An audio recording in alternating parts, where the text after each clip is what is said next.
एक बार बोल दीजिए शिव गुरु महाराज की जय। आइए अनंत भक्ति चैनल में आप सभी भक्तजनों का एक बार फिर से स्वागत है। आज मैं आप लोगों को दसम स्कंद का पूर्वार्ध का चौथा अध्याय सुनाती हूँ, जिसमें कन्या का जन्म सुनकर कंस को अपने शत्रु का आशंका होना और उसका आकर उसे ले शिला पर पटक कर मार डालना तथा और भी सब छोटे छोटे बालकों की हत्या की आज्ञा देना है। श्री सुखदेव जी बोले, हे राजन परीक्षित, जब वासुदेव फिर अपने बंदी गृह में आ गए तब सब किवाड़ ज्यों का त्यों बंद हो गए और देवकी के गोद में जाते ही कन्या कहाँ कहाँ करके रोने लगी। फिर तो भगवान ने अपनी योग निद्रा दूर कर सब पहरेदारों को जगा दिया और जब जम्हाई लेकर उठे तो जेल खाना में कन्या का होना जानकर दौड़े हुए कंस के पास जाकर बोले, हे महाराज, देवकी के 8वें गर्भ से बालक उत्पन्न हुआ है। पहरेदार के मुख से यह बात सुनकर कंस घबराया हुआ सेज पर से उठा, त्यों ही पृथ्वी पर पाँव रखना चाहा कि उसे कुछ न जान पड़ा। गिरता पड़ता ठोकरे खाता जेल खाने के द्वार पर आ पहुंचा और फाटक को खुलवाकर शीघ्र ही सौरी स्थान में जा पहुंचा। जब कंस को आया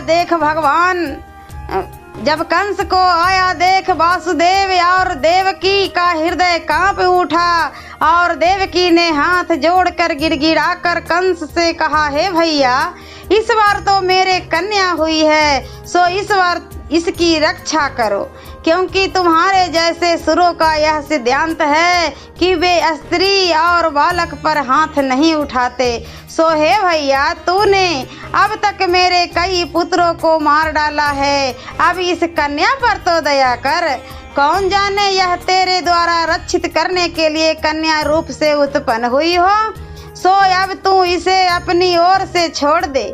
हे कंस, मैं तेरी छोटी बहन हूँ, तू मेरे 6 पुत्र मार डाले, इस कारण मैं बहुत दुखी हो गई हूँ, मुझ पर दया कर। भला तू मुझ अभागिनी को कष्ट देने से क्या पावेगा।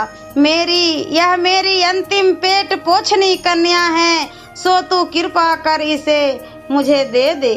परंतु ज्यों ही देवकी ने कंस से ऐसा कहा था कि कंस देवकी को डांटता फटकारता उसकी गोद से कन्या छीनकर सौरी गृह से बाहर निकाल आया। हाथ जोड़े आंखों में आंसुओं की धारा बहाती हुई देवकी कन्या के लिए उससे याचना करती रह गई।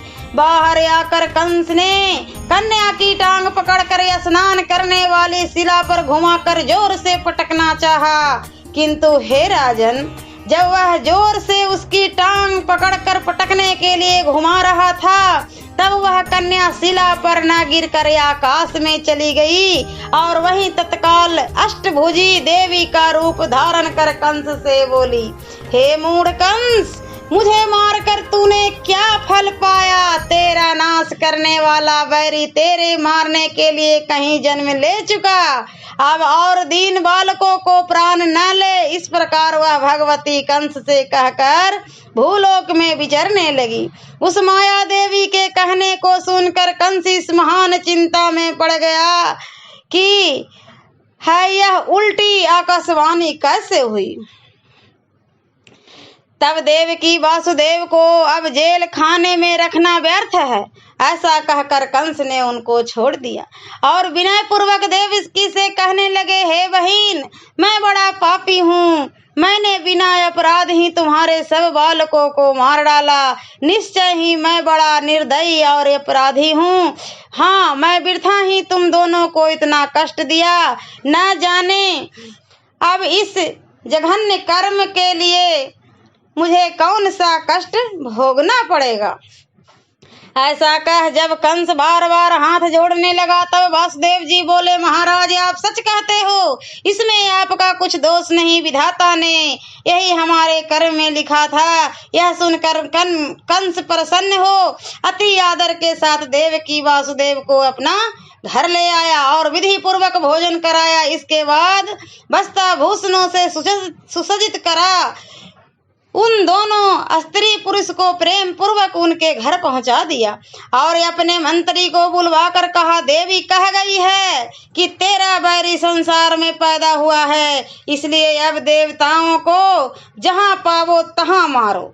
देवकी के 8वें गर्भ से तेरा शत्रु पैदा होगा। कंस की बात सुनकर देवताओं पर क्रोध प्रकट करते हुए मंत्री ने कहा, हे राजन, यदि आपकी बात सच है तो उनका मारना क्या बड़ी बात है। वे तो जन्म के भिखारी हैं। जब आप क्रोधाग्नि दृष्टि से उनकी ओर देखिएगा तभी वे अपनी जान लेकर भाग जाएंगे। उनकी क्या सामर्थ्य है जो आपके सम्मुख खड़े हों। ब्रह्मा तो 8 पहर ज्ञान का ध्यान में रहता है। महादेव भांग धतुरा खाकर पागलों की तरह इधर उधर घूमता है। इंद्र का आपके ऊपर कुछ बस चलता नहीं। रह गया एक नारायण जो संग्राम कार्यों से वंचित है और हमेशा लक्ष्मी के पास सोया रहता है। भला उसे मारने में कौन देर लगेगी। पहल जब आपका देवताओं का संग्राम हुआ था तब वे आपके बाणों की चोट से घायल होकर भागना ही उत्तम समझते थे और भाग ही गए। कितने ही अपना शस्त्र त्याग कर आपकी शरण में हाथ जोड़ खड़े हो गए और कितने डर के मारे मर गए। मंत्री की यह बात सुनकर कंस बोला, नारायण कहाँ रहते हैं और उन्हें किस प्रकार मारें। मंत्री ने कहा, महाराज, नारायण जहाँ सनातन धर्म का रिवाज होता है वहीं रहते हैं। सनातन धर्म का खास कारण वेद, गौ, ब्राह्मण, तप और यज्ञ है। इसलिए हे राजेंद्र, धर्म के ज्ञाता ब्राह्मण, गौ तथा जितने हरि भक्त लड़के से लेकर बूढ़े तक हैं, सबको मार डालने से आप ही नारायण का संहार हो जाएगा। यह सुनकर कंस ने प्रधान से कहा, अच्छी तेरी यही राय है तो अपनी सेना सहित 10 दिशाओं में घूम घूम कर जितने गौ, ब्राह्मण, ऋषि, साधु मिले सबको मारो। इतना कहकर कंस अपने भवन में चला गया।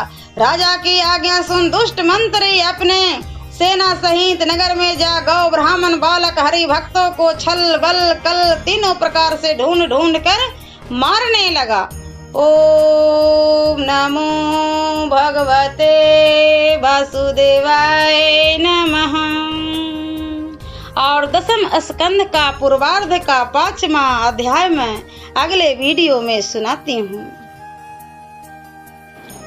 ऐसे ही मनोरंजक कथाएं, कहानियाँ और भक्ति गीत सुनने के लिए हमारे इस चैनल अनंत भक्ति को सब्सक्राइब करें और वीडियो अच्छी लगी हो तो लाइक का बटन जरूर दबाएं।